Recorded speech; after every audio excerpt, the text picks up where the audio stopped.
Bonsoir à tous et bienvenue à cette nouvelle vidéo de la Ligue associative africaine et du parti politique Limara. La Limara, c'est la Ligue des masses pour la renaissance africaine. Cette vidéo est celle d'un résumé d'ouvrage et l'ouvrage c'est Djekam Tchameni, Une vie pour la révolution. Son auteur est Eno Meyomes. Donc, cet ouvrage est centré sur Djekam Tchameni. Djekam Tchameni qui est une personnalité politique du Cameroun. Et à l'avant-propos, avant de commencer le résumé proprement dit, nous rappelons que nous faisons beaucoup de formations.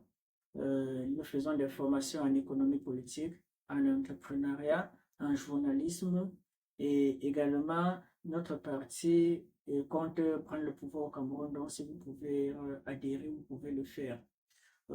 Cet ouvrage donc est centré sur Djekam Tchameni, qui est l'une des personnalités politiques du Cameroun, l'une des principales personnalités politiques du Cameroun, parce il a joué un rôle pas non négligeable dans l'histoire du Cameroun. C'est pourquoi Eno Meyomes lui a consacré cet ouvrage et, et Djekam Tchameni, Une vie pour la révolution. Donc, nous commençons par l'avant-propos. Et à l'avant-propos, Eno Meyomes précise que Djekam Tchameni a été l'un des animateurs, sinon le principal animateur des fameuses et historiques villes mortes. Les villes mortes qui ont secoué le Cameroun pendant pratiquement une période de 8 mois. Eno Meyomes estime que Djekam Tchameni a été une des personnalités principales de ces événements. Et si ces événements, si elles touchaient Yaoundé, devaient aboutir à la chute du régime de Paul Biya. Il précise également que Djekam Tchameni est plus doctrinaire que politique. Et il est un théoricien. Et il poursuit un idéal qu'il veut noble et grand. Et s'efforce à partager cet idéal avec son peuple, avec la population du Cameroun.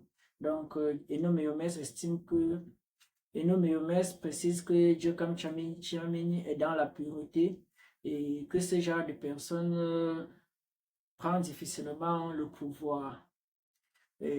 Au chapitre 1, Eno Meyomes présente la naissance et les parents de Djekam Tchameni. Djekam Tchameni est né le 1er mars 1961 en Konsamba. Donc, Konsamba est dans le département du Mongo, dans la région du littoral au Cameroun. À sa naissance, son père est chef de poste agricole dans le Mongo. Et sa mère est originaire de Badoumla. Badoumla, c'est un village du Onkam. C'est un village qui s'est rébellé à presque toutes les administrations. Le village s'est rébellé aux Allemands, le village s'est rébellé aux Français.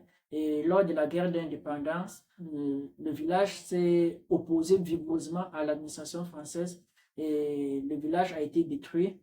Et la famille royale a dû s'exiler, ce qui a conduit les parents de Djekam Tchameni vers le Mungu. Et la mère de Djekam Tchameni est de la même famille que Ernest Wandi. Nous connaissons le rôle que Ernest Wandi a joué dans la vie politique du Cameroun. Ernest Wandi, il y a eu 4 grands chefs politiques au Cameroun. Robin Oumniobe, Félix Roland Mounier, Ernest Wandi et Abel Kingé.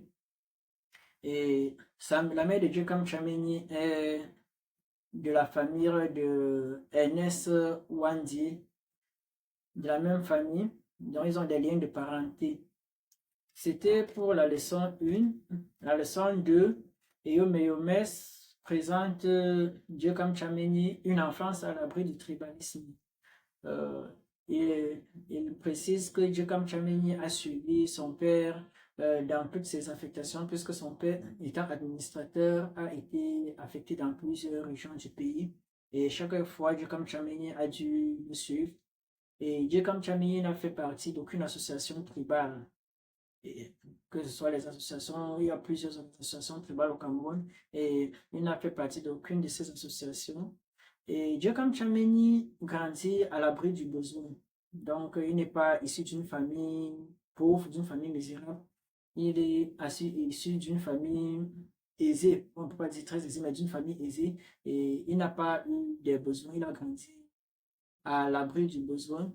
Et Joachim Chameni est contestataire dès son enfance parce que chaque fois que les bourses, quand il était au collège, au lycée, chaque fois que les bourses n'étaient pas payées, il organisait les grèves avec ses camarades. Donc, Joachim Chameni est aussi un grand lecteur. On a précisé qu'il est un théoricien. On ne peut pas être théoricien sans avoir lu. Joachim Chameni a beaucoup lu. Il a lu les ouvrages de Mao, il a lu les ouvrages de Kim Il-sung et qui a suscité en lui l'envie de faire quelque chose pour le Cameroun.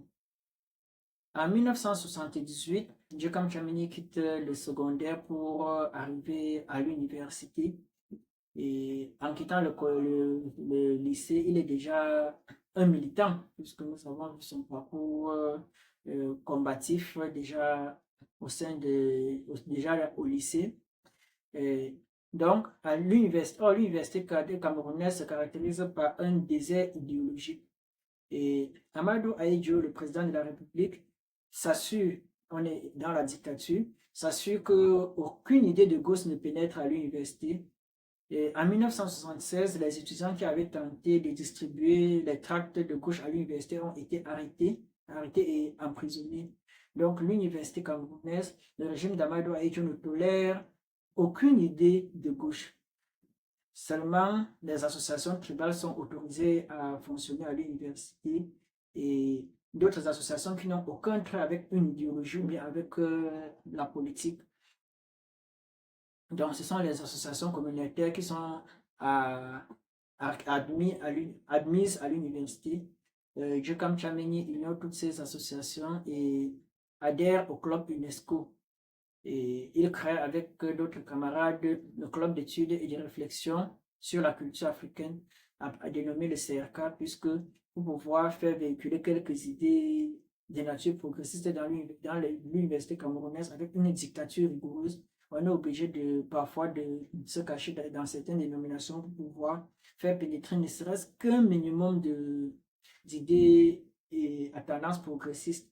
Le régime de Paul Biya a suivi, c'est la même chose avec le régime de Paul Biya qui combat les idées de gauche à l'université, les idées qui ont tendance au progrès, qui ont tendance au changement. Donc, c'était le chapitre 2 développé par Eno Meyomes. Et au chapitre 3, Eno Meyomes présente Joachim Chameni comme un élève surdoué et un meneur d'hommes. Donc, Joachim Chameni fréquente à l'école publique de Koudou, à Yaoundé. Et dans cette école, il reçoit le prix du meilleur élève avec une moyenne de 19,20 sur 20. Donc, Joachim Chameni a été un élève assez brillant. Et il continue ses études secondaires au lycée polyvalent de Bonabéry. Et il est tellement brave que les enseignants font qu'il sorte de la classe de quatrième. Il continue au lycée Jos, où il obtient son baccalauréat à 17 ans. À l'époque, ce n'était pas évident d'obtenir un baccalauréat à 17 ans. Si aujourd'hui, obtenir un baccalauréat à 17 ans est devenu une norme, à l'époque, ce n'était pas la même chose. Il fallait être 1 sur 2 pour obtenir un baccalauréat à 17 ans. Après son baccalauréat, il s'inscrit à l'université, il lit beaucoup de livres, Cheikh Anta Diop, Lénine, Nkrumah, Karl Marx, Marcin Toa, Marcus Garvey, Kim Il-sung, Chunjang Pulmi, Kouma Ndoumbe et autres théoriciens. Après l'obtention de sa maîtrise, il n'y avait pas encore le système licence, master, doctorat, donc il y avait la maîtrise. Après l'obtention de sa maîtrise, il va continuer ses études aux États-Unis d'Amérique. Et quand il arrive aux États-Unis d'Amérique, il a déjà une grande expérience dans la lutte progressiste. Rappelons qu'à l'université de Yaoundé, il avait adhéré à une cellule marxiste-léniniste clandestine, puisque pour pouvoir fonctionner à l'université, cette cellule devait être clandestine. Et dans cette cellule était tenue par des Nigériens, et dans cette cellule où Joachim a adhéré, Joachim a essayé de pas remettre en question, de montrer que la pensée de Karl Marx n'était pas suffisante pour l'Afrique et qu'à côté de la pensée de Karl Marx, Et il fallait ajouter d'autres théoriciens africains puisque Karl Marx n'a pas axé ses recherches sur l'histoire africaine et que l'histoire que Karl Marx développe est une histoire plutôt occidentale. Pour Joachim Chamenyi, il revient aux marxistes africains et aux socialistes africains scientifiques d'utiliser la science de la révolution et de l'appliquer à des contextes purement africains, des contextes purement africains et de tirer des conclusions nécessaires. Avec toutes ces réflexions, Joachim Chamenyi a suscité un impressionnant débat dans le cercle d'études marxistes où il a adhéré, qu'il a créé avec les Nigériens, où il a adhéré, celui des Nigériens, où il a adhéré. Et le cercle a participé, puisqu'il n'y avait pas que des Nigériens, il y avait également des Camerounais. Le cercle a participé à presque toutes les grèves qu'il y a eu à l'université de Yaoundé de 1979 à 1982, puisque le peuple camerounais a une très longue histoire de contestation, une très longue histoire de revendication, une très longue histoire de lutte. Et l'université n'a pas été épargnée. Les plus grandes luttes ont même été menées à l'université après la chute de l'UPC, après la fin de la guerre d'indépendance et la chute des villes mortes de 90. Les plus grandes actions politiques de lutte ont été menées par les étudiants et au sein de l'université. C'est pourquoi le gouvernement a toujours cherché à contrôler l'université. Le gouvernement a toujours voulu avoir un poids, un contrôle strict sur l'université camerounaise. Joachim et ses amis, précise Eno Meyomes, ont compris que chaque fois qu'ils s'attaquaient frontalement à l'État, les forces de l'ordre entraient dans le campus pour les réprimer dans l'œuf. Chaque fois qu'ils ont voulu contester le gouvernement, une action du gouvernement, le gouvernement les a réprimés avec la plus brutale des manières.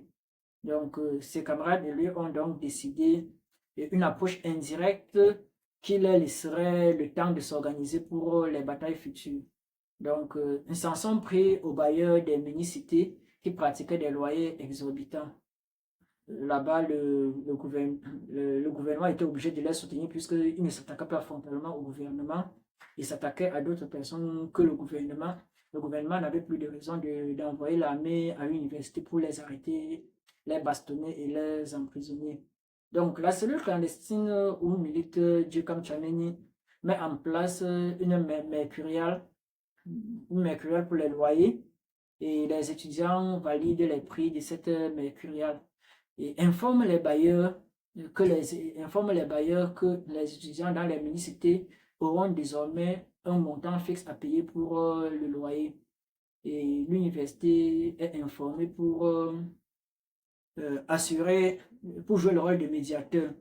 L'université les soutient dans cette initiative et réunit les bailleurs, les principaux bailleurs de Yaoundé, puisqu'on était encore à l'université unique, les principaux bailleurs de Yaoundé, qui cèdent à ces exigences des étudiants concernant le loyer. Et presque toutes les revendications des étudiants sont validées par les bailleurs. Et Joachim Chamenyi et ses camarades sortent victorieux de ce combat qu'ils ont mené pour l'amélioration des conditions de vie des étudiants. Et la cellule ne s'arrête pas à ce niveau. Et la cellule désigne ses représentants par mini-cité pour relayer les mots d'ordre des étudiants dans les mini-cités. Alors que l'université n'acceptait en son sein que des associations tribales, Joachim Chamenyi et ses camarades, avec cette stratégie, ont pu mettre sur pied une organisation clandestine, estudiantine clandestine, bien coordonnée et efficace, puisque cette cellule a eu des résultats assez probants au sein de l'université, ne serait-ce que la réduction des prix des loyers des étudiants. En chapitre 4, Eno Meyomes étudie le premier séjour de Joachim Chamenyi aux États-Unis en Amérique et il précise que aux États-Unis, Joachim Chamenyi fait une découverte remarquable, celle de la supercherie économique, de l'économie du développement enseignée dans les universités africaines. Il se rend compte qu'on trompe les Africains dans le domaine économique.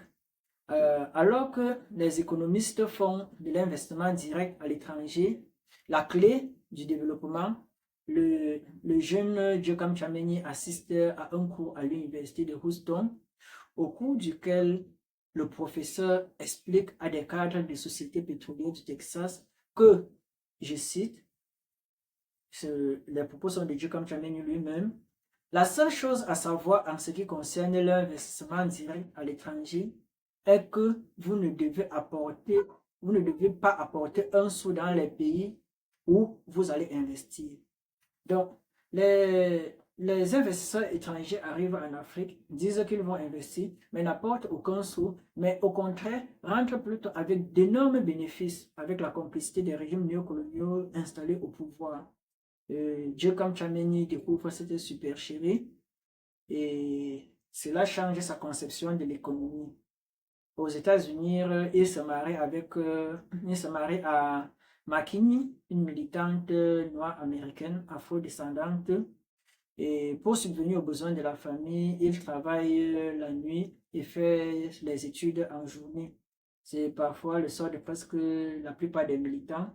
Ils sont parfois obligés de travailler la nuit et de travailler la nuit et de faire les études en journée. Ils font des sacrifices sur eux-mêmes pour pouvoir tenir en même temps le combat qu'ils mènent pour l'amélioration des conditions de vie de leur peuple et pouvoir subvenir en même temps aux besoins de leur famille.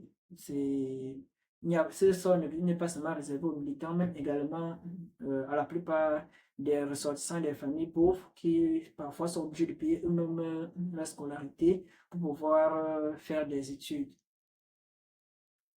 Sur le plan politique, Joachim Chameni adhère au mouvement All African Revolutionary Party.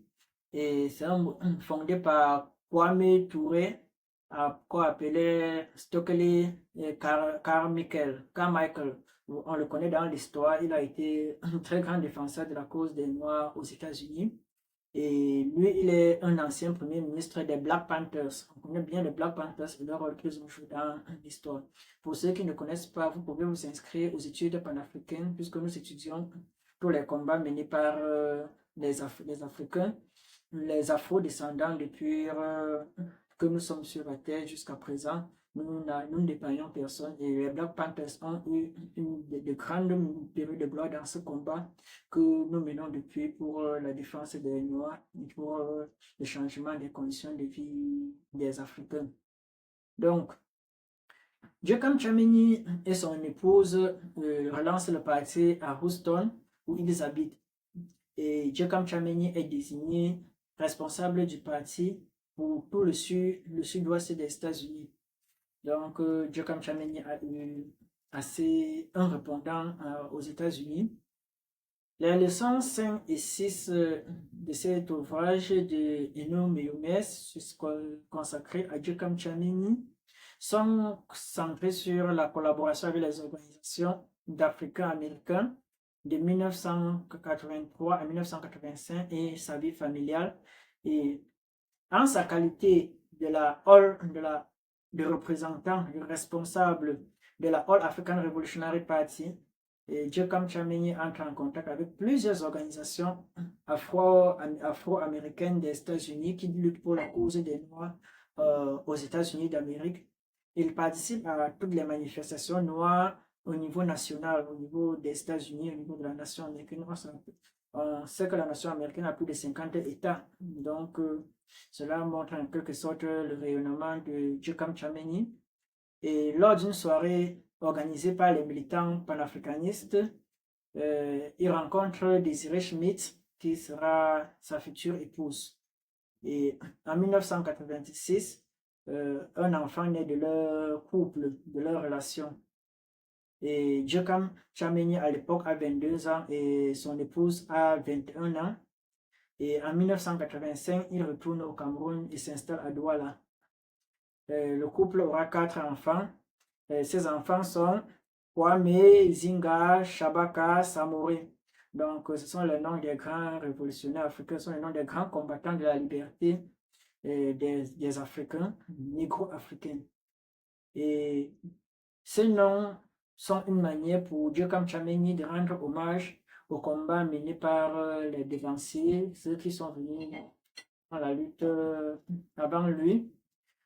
À la leçon 7 et 8, Djekam Tchameni et Eno Meumes parlent du retour au Cameroun en 1985 de Djekam Tchameni et son arrestation en 1988. Donc, Djekam Tchameni retourne au Cameroun avec son MBA dans la poche, vous m'avez dit, avec son MBA, et il est recruté par la société pétrolière américaine Pecten avec un salaire de 690 000 francs. 690 000 francs à l'époque n'était pas un petit salaire, il était parmi les plus payés du pays. Mais il démissionne moins de 2 mois après, quand il découvre l'énormité de l'exploitation du pétrole de son pays. Il lance une société appelée Intelligence Artificielle Incorporation et décide de fabriquer sa propre marque d'ordinateur au Cameroun. Et le disciple de Cheikh Anta Diop qu'il est baptise son premier ordinateur Ramsès I, toujours pour rendre hommage au combat qu'il est en train de mener. Sur le plan politique, Djekam Tchameni et son épouse lancent une organisation clandestine appelée le P2. Cette organisation prépare une insurrection populaire contre le régime de Paul Biya. Le P2 entre en contact avec Guirandi. Guirandi, dans l'histoire, fait partie des officiers, des jeunes officiers qui ont perpétué le coup d'État au Cameroun en 1984. Ce coup d'État, presque tous les autres chefs qui ont mené ce coup d'État ont été assassinés, en dehors de Guirandi qui a réussi à échapper à la foudre lancée par le régime Paul Biya contre tous ceux qui, de près ou de loin, avaient collaboré à ce coup d'État du 6 avril 1984 au Cameroun. Donc, le P2 entre en contact avec Guirandi, et Guirandi, qui s'était réfugié au Burkina Faso et qui entretenait d'excellentes relations avec Thomas Sankara, met Djekam Tchameni en contact avec Thomas Sankara, Blaise Compaoré et Henri Zongo. Et ce sont les chefs de la révolution burkinabé, les jeunes officiers qui ont pris le pouvoir au Burkina Faso et qui mènent une révolution au Burkina Faso pour améliorer les conditions de vie de leur peuple et pour rompre le système néocolonial imposé par la France. Et en octobre 1987, Djekam Tchameni rencontre les trois personnalités, les trois chefs de la révolution burkinabé, et ils dressent ensemble un plan de travail pour l'amélioration des conditions de vie des Africains, pour la libération totale du peuple africain. Mais Djekam Tchameni réalise un sérieux problème idéologique au sein des militants burkinabés, puisqu'ils ne sont pas formés et à n'importe quelle occasion, ils sortent des armes. Djekam Tchameni informe déjà à Thomas Sankara que c'est une très grande faiblesse dans la lutte, puisque la lutte a besoin de la formation idéologique. Malheureusement, quelques temps après, Thomas Sankara va être assassiné par Blaise Compaoré avec l'appui de la France. Et cet assassinat de Thomas Sankara confirme les doutes de Djekam Tchameni. À la mort de Thomas Sankara, Djekam Tchameni est rappelé au Burkina Faso par Blaise Compaoré en 1988, dont Djekam Tchameni collabore avec Blaise Compaoré, qui malheureusement venait d'assassiner Thomas Sankara. Une fois de plus, il rencontre Guirandi, Compaoré et Zongo, puisque Guirandi a aussi continué de collaborer avec le nouveau régime du Burkina Faso de Blaise Compaoré. Et à son retour, Guirandi remet à Djekam Tchameni une cassette à remettre à un de ses contacts au Cameroun. Quelques jours que Djekam ait remis cette cassette, Djekam est arrêté et enfermé pendant 8 mois à la sécurité militaire de Yaoundé, et puis pendant 9 autres mois à la brigade mixte mobile. L'affaire Yondo Black éclate et les arrestations se multiplient. Nous rappelons que Yondo Black, Anissé Ekane et leurs camarades avaient tenté de créer un parti politique à l'époque où il n'y avait qu'un seul parti qui était autorisé, le parti unique qui était le RDPC. Et quand Yondo Black et Anissé Kane et leurs amis ont tenté de créer ce parti, le régime de Yaoundé a réagi brutalement et a procédé à de multiples arrestations. Donc, avec l'affaire Yondo Black et Anissé Kane, les arrestations se multiplient au Cameroun. Les arrestations se multiplient. Djekam Tchameni est condamné, un sujet est condamné à 3 ans de prison pour subversion. Une semaine plus tard, Anissé Ekane et Yondo Black, qui ont voulu créer un parti politique, connaîtront le même sort. Et pendant son incarcération, pendant sa période de prison, Djekam Tchameni va perdre son fils Nkrumah, malheureusement. Et quelques mois après, en août 1990. Mais a fait sien les revendications de Yondo Black et Anissé Ekane et Djekam Tchameni et autres. Et le gouvernement est obligé de céder et accepte l'ouverture démocratique et libère les 3 accusés, Djekam Tchameni, Yondo Black et Anissé Ekane. Le chapitre 10 de cet ouvrage de Eno Méomès est centré sur de l'affaire de Célestin Monga à la création de Cap Liberté. Et en décembre 1990, la pression populaire a obligé le régime de Paul Biya à accepter la création des partis politiques et des associations. C'est une très grande victoire pour le peuple camerounais qui a lutté âprement pour pouvoir arriver à ce multipartisme, à cette ouverture démocratique. Et en janvier, Célestin Monga publie dans le journal Le Messager un article critique sur la mauvaise gestion du pays. Il est immédiatement arrêté par le régime de Paul Biya et Djekam crée le comité de libération de Célestin Monga, en abrégé CLCM. Et avec ses camarades, il distribue les tracts et Djekam Tchameni se fait le porte-parole pour demander à la population de se rendre au palais de justice de Bonanjo pour obtenir la libération de Célestin Monga.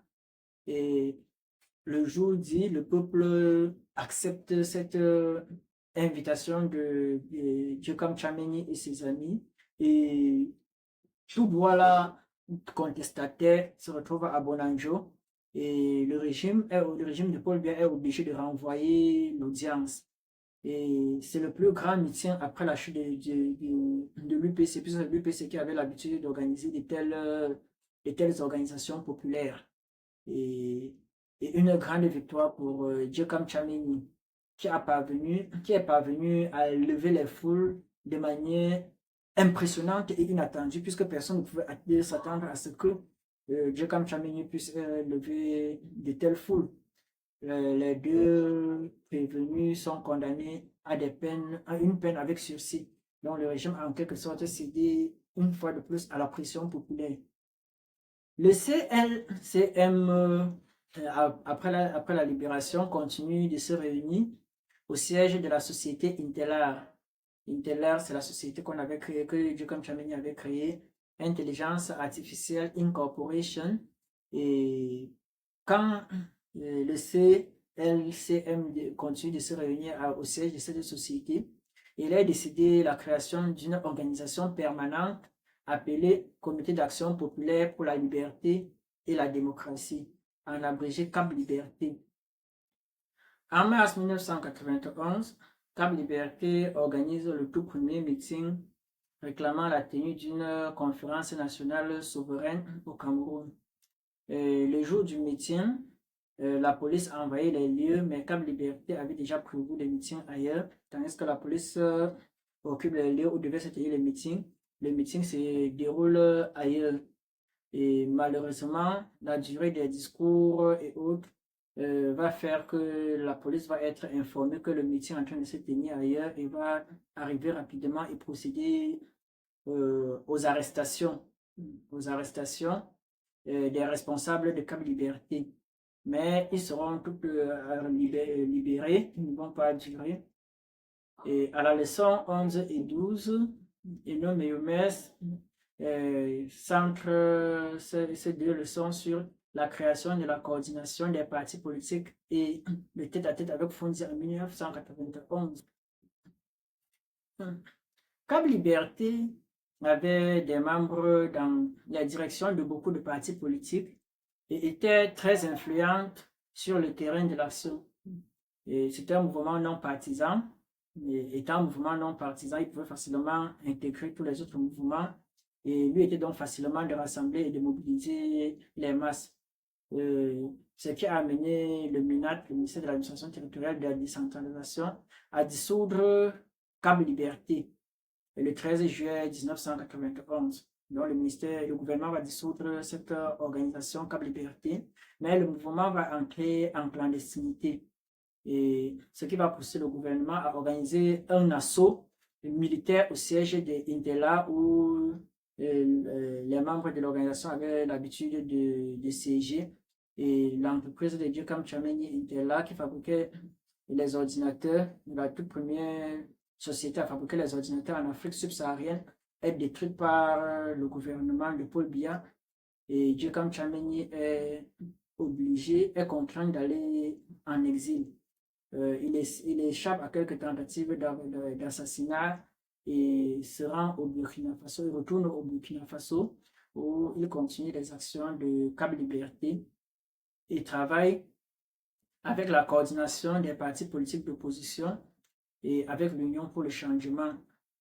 Donc, on a vu la coordination des partis politiques d'opposition et des associations est l'organisation qui avait lancé les villes mortes des années 90 et l'Union pour le changement est l'organisation qui avait l'organisation des partis politiques qui avait validé la candidature de Ni John aux élections de 92.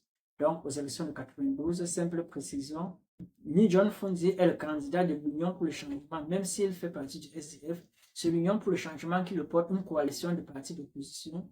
Donc, Cap Liberté, la coordination des partis politiques d'opposition et associations, et l'Union pour le changement reste en collaboration. Et avant de quitter le Cameroun en septembre 1991, Diokam Chameni s'arrête à Bamenda et discute avec Ni John Funzi. Et les deux s'accordent sur le principe de lutter pour le changement qualitatif par un plan A. C'est-à-dire, ce plan A inclut la mobilisation populaire à l'intérieur du pays. Et à l'extérieur, Diokam Chameni devait travailler sur le plan B au cas où le plan A échouait. Donc, de 1991 à 1992, la coordination des partis et associations et l'Alliance pour le redressement du Cameroun par la Conférence nationale souveraine, l'Union pour le changement mettent en œuvre le plan A.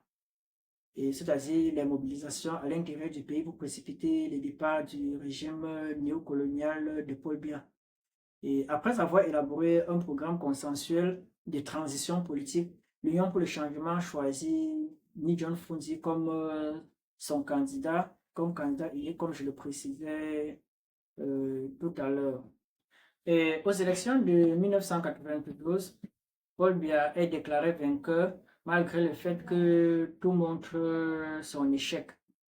Et pour Diokam Chameni, il est temps de passer au plan B, c'est-à-dire mobiliser des ressources extérieures pour précipiter le départ de Paul Biya. Et les jours qui suivent vont donc être pleins de surprises selon Eno Miomes, et puisque Funzi demande aux populations de ne pas sortir dans la rue pour revendiquer la victoire et demande aux avocats de ne pas déposer de recours. Et en janvier 1993, Funzi et Diokam Chameni se rencontrent aux États-Unis à l'investiture de Bill Clinton, président de la République des États-Unis, Bill Clinton. Et Diokam Chameni fait savoir à Ni John Funzi le plan B, les avancées du plan B et le fait que les sénateurs des États-Unis ont accepté de soutenir ce plan, c'est-à-dire mobiliser des ressources extérieures pour précipiter le départ du régime. Mais à sa grande déception, Funzi ignore ce plan B et lui demande plutôt d'envoyer de l'argent pour que les mobilisations puissent se faire au pays. Il demandait plutôt aux partenaires qui ont accepté accompagner la transition au Cameroun de donner plutôt de l'argent pour que au pays, le SDF puisse organiser le départ de Paul Biya, et dégoûté par le désir d'un enrichissement personnel de Founzi et son abandon des objectifs de lutte, Djekam Tchameni rompt tous les liens politiques avec lui. Et au chapitre 13, nous rappelons encore que cet ouvrage est écrit par Eno Meyomès. Eno Meyomès, c'est un écrivain camerounais qui a écrit l'ouvrage Djekam Tchameni, Une vie pour la révolution. Donc nous ne faisons que le résumé. Donc s'il y a des points qui vous prêtent la confusion dans cet ouvrage, vous savez, vous pouvez vous rapprocher de Eno Meyomès ou bien de Djekam Tchameni lui-même pour qu'il puisse les éclairer. Ici, nous ne faisons que la Limara et la Ligue associative africaine ne font qu'un résumé parce que nous nous sommes dit son parcours militant mérite d'être étudié, connu des Camerounais. Et au chapitre 13, Eno Meyomès présente Djekam Tchameni au secours des étudiants du Parlement exclus de l'Université de Yaoundé. En 1991, les mouvements étudiantins se rassemblent au sein d'une structure appelée le Parlement. Donc les organisations des étudiants de l'université s'organisent pour créer une organisation qu'ils ont appelée le Parlement. Et tous les membres fondateurs de ce Parlement sont les membres de la première cellule de Cap Liberté qui ont été formés par Djekam Tchameni dès les premières heures de Cap Liberté, du lancement de Cap Liberté. Et ce Parlement lance une série de grèves à l'université. Et à chaque grève estudiantine, les étudiants qui mènent cette grève sont exclus de l'université. On rappelle qu'à l'époque, il n'y avait qu'une seule université, l'université de Yaoundé. À part l'université de Yaoundé, il n'y avait plus une autre université. Et Djekam Tchameni contacte trois gouvernements qui acceptent de lui accorder chacun de ces gouvernements 5 bourses pour les étudiants exclus. Parmi ces gouvernements, on a le Burkina Faso, le Sénégal et le Mali. Et 32 étudiants exclus des universités retrouvent le chemin de la faculté des universités hors du pays, au Burkina Faso, grâce au soutien, grâce aux bourses octroyées par les gouvernements contactés par Djekam Tchameni.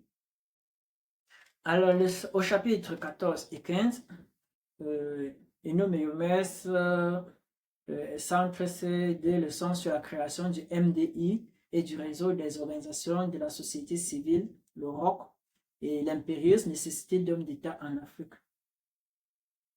En 1996, Djekam Tchameni retourne au Cameroun pour une deuxième fois. On se rappelle qu'il était retourné la première fois, avait mis sur créer la société Intela, qui fabriquait les ordinateurs. La toute première fabriquée une société en Afrique a monté des ordinateurs. Et cette société a été détruite par le gouvernement de Paul Biya. Et en 1996, Djekam Tchameni, qui s'était réfugié au Burkina Faso à l'appel de Blaise Compaoré, retourne au Cameroun. On rappelle qu'il avait créé une Intela au Burkina Faso, retourne au Cameroun et en 1997, 12 associations et 3 partis politiques créés dans le sillage de Cap Liberté s'unissent pour former un parti politique appelé le MDI, le Mouvement pour la démocratie au Cameroun et l'indépendance en Afrique.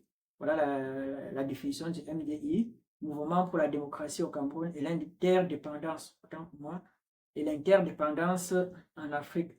Et ce parti décide de créer le ROC, et un réseau d'organisations de la société civile. Et l'objectif principal du MDI-ROC, puisque les deux vont de pair, du MDI-ROC est le changement du cadre institutionnel par le biais de l'éducation politique et la mobilisation populaire, puisque tout repose en définitive sur l'éducation politique. Nous avons vu tout au long de cet ouvrage que Djekam Tchameni insiste plus sur la formation politique des Camerounais, puisque sans cette formation politique, il n'y aura pas de véritable changement au Cameroun. En 1997, Djekam Tchameni et Mbouama Sok est aussi une très grande personnalité de l'histoire du Cameroun. Il a été l'une des principales personnalités des villes mortes et jusqu'à présent, il n'a jamais cessé de combattre. Et parfois, quand il est trop turbulent, le régime le prend souvent et pas le laisser dans une forêt là-bas où il n'y a pas de voiture, de moto, parfois il marche à pied en Corse quand vous trouvez sa ville Douala. Donc voilà en quelque sorte qui est Boma Sok avec qui Jekam Chamini entre en contact, un éternel contestataire du régime depuis les années 1990. Et Jekam Chamini, sous le label du MDI, se présente aux élections présidentielles de 2004. Mais son interdiction d'intervenir à la chaîne nationale l'amène à quitter le course électoral. Donc, parce que on ne lui a pas donné la possibilité d'intervenir au poste national comme les autres candidats, Jekam Tchameni a décidé d'abandonner la course à l'élection présidentielle. Et en 2018, il a jugé son retour sur la scène politique opportune. Et pour sa retraite politique, il entend s'investir fortement dans la formation des cadres politiques alternatifs par l'éducation des masses. Donc, il ne nourrit pas pour ambition principale de devenir président de la République du Cameroun. Il ambitionne de former le type d'homme qui placera l'intérêt du Cameroun au-dessus de toutes les préoccupations. Donc, il entend céder la gestion du MDI aux jeunes. Donc, voilà, chers membres et sympathisants de la LIMARA et de la Ligue associative africaine, ce que nous avons prévu pour vous aujourd'hui. Nous vous rappelons que nous faisons beaucoup de formations, formation dans le domaine politique, formation dans le domaine de l'économie politique, formation dans le domaine de l'entrepreneuriat, le journalisme et autres. Vous pouvez suivre nos formations tout simplement en cliquant au lien qui sera sous cette vidéo. Portez-vous bien.